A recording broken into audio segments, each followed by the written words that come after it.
नमस्कार, मैं हूं धर्मेंद्र इंसा और इस समय पहुंच गया हूं पानीपत नूरवाला का जो वार्ड नंबर 2 है, राजकीय मॉडल उच्च विद्यालय, जो इस गांव के बीच का स्कूल है। और स्कूल के अंदर की व्यवस्था मैं आपको दिखा दूं कि किस प्रकार जो है कि बच्चे पढ़ने के लिए यहां पर आते हैं, और जो रूम्स है उनकी कंडीशन मैं आपको दिखाऊंगा। आप मेरे साथ चलिए, मैं लाइव तस्वीरें आपको दिखा रहा हूँ इस समय। मेरी आप लोगों से अपील है कि जिस प्रकार सरकार प्रशासन शासन दावे कर रहा है कि पढ़ेगा इंडिया तभी तो बढ़ेगा इंडिया, पर मैं कहना चाहता हूं कि ऐसे पढ़ेगा तो कैसे बढ़ेगा इंडिया। इन बच्चों के भविष्य से जो खिलवाड़ हो रहा है, इन बच्चों की स्वास्थ्य से जो खिलवाड़ हो रहा है, इन बच्चों के फ्यूचर से जो खिलवाड़ हो रहा है, इन सभी विषय में मैं यहाँ पहुँचा हूँ। और इस समय देखिए स्कूल है, स्कूल के अंदर सबसे बड़ी समस्या ये है कि जब बारिश आ जाती है तो जल भराव की समस्या सबसे बड़ी समस्या बन जाती है। ये आप स्थिति इस समय देख सकते हैं, जो ये प्रांगण है स्कूल का, और ये जो कमरे बने हुए हैं, कमरे के जो बरामदा है, यहाँ की व्यवस्था 4 दिन पहले ये पानी जो है इस दीवार के बिल्कुल ऊपर तक पानी था। और जो स्कूल में जो बच्चे पढ़ने के लिए आते थे तो बच्चों को इस वजह से वापस जाना पड़ता था कि स्कूल के अंदर पानी भरा हुआ है, और वो अपने घर वापसी चले जाते थे। अब स्थिति आप देख सकते हैं, अगर ऐसे पढ़ेगा तो कैसे बढ़ेगा इंडिया। उन बच्चों के भविष्य से जो खिलवाड़ हो रहा है, और शासन प्रशासन इस पर बात के दावे करता नहीं थक रहा कि सरकारी स्कूल में जाके शिक्षा सबसे दुरुस्त दी जा रही है, तो कहीं ना कहीं उन माँ बाप के आंखों में धूल झोंकने का कार्य, उन बच्चों के भविष्य से खिलवाड़ करने का कार्य जो है कि आज इन स्कूलों के अंदर हो रहा है। और इसी वजह से जो है कि बच्चों को इन स्कूलों से हटाकर माँ बाप परिजन जो है कि अपने बच्चों को प्राइवेट स्कूलों में लेकर के जाते हैं। और भी व्यवस्था दिखा दूंगा मैं आपको।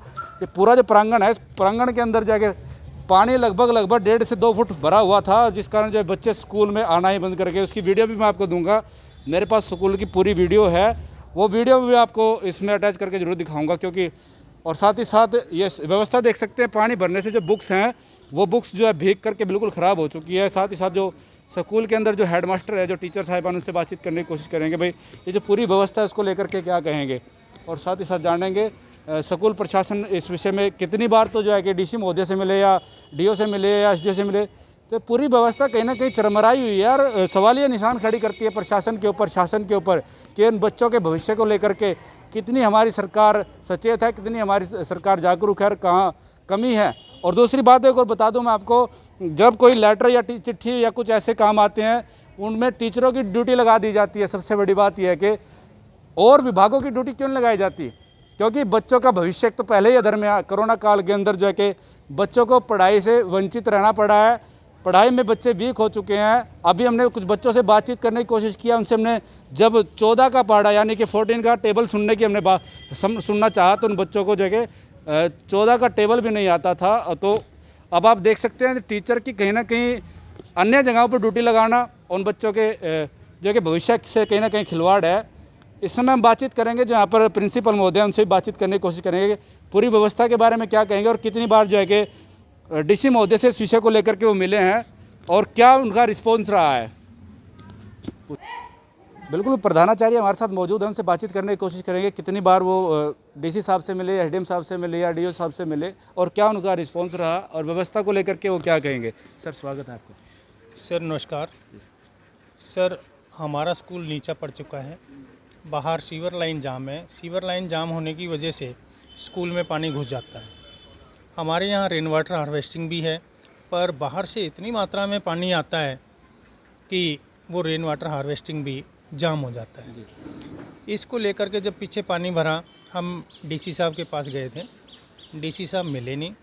हम फिर वहाँ लेटर दे आए थे डीसी साहब को, और उसके बाद जब डीसी साहब नहीं मिले तो एसडीएम साहब के पास गए थे। एसडीएम साहब ने हमें आश्वासन दिया कि भाई मैं नगर निगम उसमें अपना पीडब्ल्यू डिपार्टमेंट में बात करके आपकी बिल्डिंग के बारे में पूछता हूँ, क्योंकि हमने बिल्डिंग ये डेड करवाने के लिए 2 साल पहले अपने शिक्षा विभाग में लेटर लिखा था। कभी हमारे 4 कमरे तो बिल्कुल बहुत ज़्यादा गहरे हैं, जिनमें बरसात आने पर कम से कम 4 से 4.5 फुट पानी भर जाता है, और वो फिर कई दिन तक सूख नहीं पाता। ताकि इन 5 कमरों को तो पहले कंडम डिक्लेयर करके इनकी जगह 2 मंजिला नया भवन बनवा दिया जाए। ये हमने नवंबर 2019 में महिपाल ढांडा जी हमारे विधायक हैं, उनको भी लेटर दिया है, और हमारे एमसी साहब हैं वार्ड के पवन जी, उनको भी लेटर दिया है कि भाई स्कूल में अव्यवस्था है, ये बिल्डिंग लगभग ख़राब हो चुकी है, इसको दोबारा से बनवाया जाए। हमारे शिक्षा विभाग से भी हमें बीओ साहब ने भी डीओ साहब ने भी आश्वासन दिया है कि इस बिल्डिंग को जल्दी से जल्दी तोड़वा करके नई बनवा दें। सर जो बच्चे आते हैं उनके बैठने की क्या व्यवस्था है? क्या बच्चे 19 क्लासों में बैठते हैं जो डैमेज हो चुके नहीं हैं, कंडम हो नहीं चुके नहीं, मेरी बात सुनिए, वो कंडम इन द सेंस ऐसे नहीं है कि उनमें ज़्यादा रिस्क है। जी। प्रॉब्लम ये है कि पानी जब भर जाए तो प्रॉब्लम है। हम उन बच्चों को बाहर खुले में टाट पट्टी पे बिठवा लेते हैं। जी, जी। वैसे तो सभी बच्चों के पास बैठने के लिए ऑलमोस्ट ज़्यादातर बच्चों को बैठने के लिए बेंच डेस्क हमने बनवाए हुए। बच्चे बेंच डेस्कों पे बैठते हैं। जब उन कमरों में पानी भर जाता है तो कुछ बच्चे हम छत पे बिठवा लेते हैं, कुछ बच्चे जो खुला आंगन में जहाँ जहाँ हमें सूखा दिखाई देता है वहाँ पे बच्चे बिठवा लेते हैं। जी। 2-3 दिन लगते हैं सफाई सफाई करवाने में, चिक्कड़ बाहर से आ जाता है।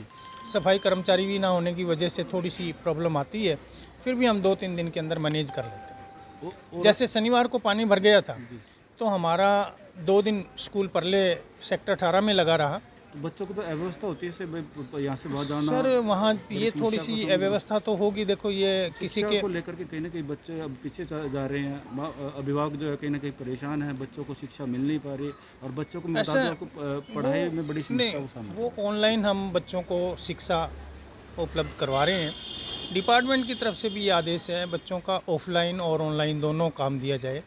जब बच्चे स्कूल नहीं आ पाते जिस दिन, या जिन बच्चों का एसओपी नियम के अनुसार ऑफ रहता है, उन बच्चों को व्हाट्सएप पे ऑनलाइन हम काम देते हैं। क्लासेस का क्या है सर? एक दिन वो वाला नहीं, हमने 50% का किया हुआ है।